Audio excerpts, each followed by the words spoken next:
Hi, welcome everyone to another episode of Let's Talk Special Economic Zones. I'm your host, Ainsley Brown, and in today's episode, we're going to cover quite an interesting topic, and that is special economic zones and trade wars, the positives and the negatives. I'm going to do 2 more episodes on this in a series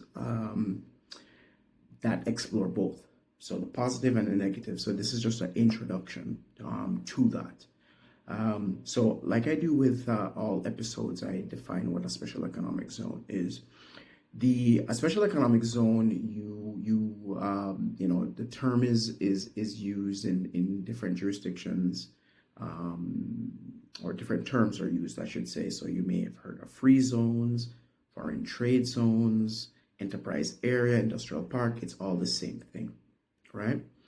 And what that is, it's a designated area designated by a government, whether by some law, regulation, a decree that says this area has been designated, and special rules apply where it's used to attract investment, whether local or foreign, and with the objective of creating jobs, have technology transfer, all those positive impacts.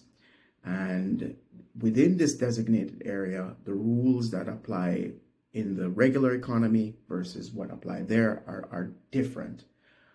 So you will have things that streamline custom procedures, and in some ways, and we have to mention this, and especially because it was an area done in the past where you may find that there's relaxation of environmental standards and labor laws in those areas, which is not necessarily a good thing, but for completeness, we must mention it. You'll find that a lot of that has been reversed over time. Also, there are special incentives that are associated to attract the investment in that area and stimulate trade coming from that area, going out from the country, right? So with all that's going on now in terms of the trade wars that we're seeing globally, or intensification of that, because trade wars have been going on, or conflicts have been going on. In fact, the World Economic Forum's Global Risk Report 2025 ranks geoeconomic confrontation as the third highest risk in the immediate future. Right, third, number one, I think, is environmental, climate change associated matters. But in terms of trade wars, I would say that zones definitely play a central role on both. For example, with Canada, U.S., Mexico, on either side of that border, those borders, there are special economic zones.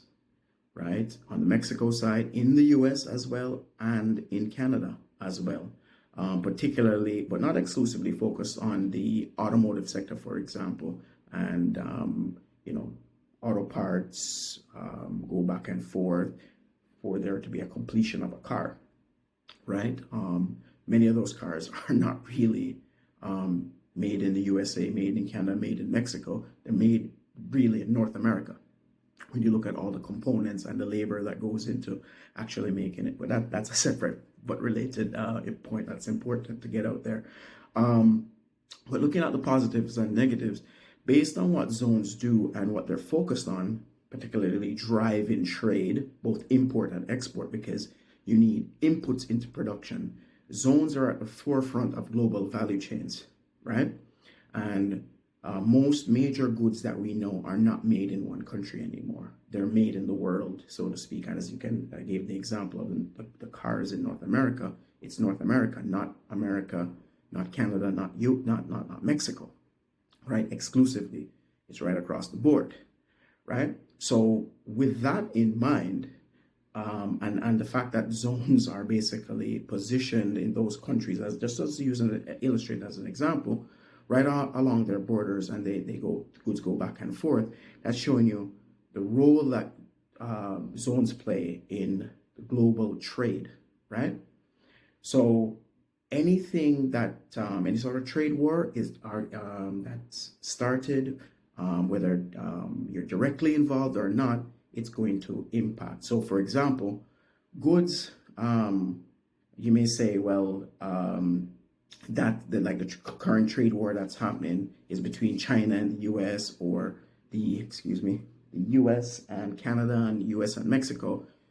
That is just on the surface. It will have a global impact by making goods more expensive. So let's say you, in your country, you're buying a part or buying some sort of input into your production.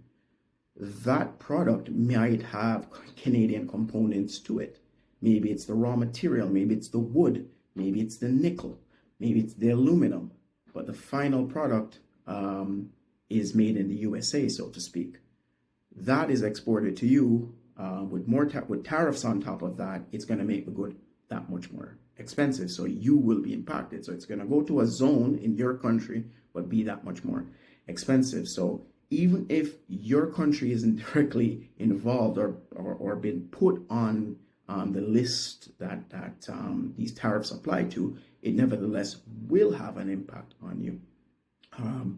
So that's kind of the negative. I should have started with the positive, really, but that's the negative. The positive side of things, though, is because of the nature of zones and what they do, it puts countries in a very positive position to be able to respond and diversify in terms of the countries that they trade with, the type of goods that they trade, and the type of investors that they attract. So there's a platform in which you can pivot within, right? Called a special economic zone. And if you didn't have one or didn't have a regime to allow you to do that, the economic consequences would be much graver for you. So it has positive and negative. In the other two episodes, we're going to get a little bit deeper into the positives and negatives. I'm going to do the positives first. I think that's what I have written down. Positives first, and then the negative in another episode. So if you like this episode, please like, share, subscribe. If you want to see me do a particular topic, just leave me a comment down below and I'll get right back to you. Bye for now.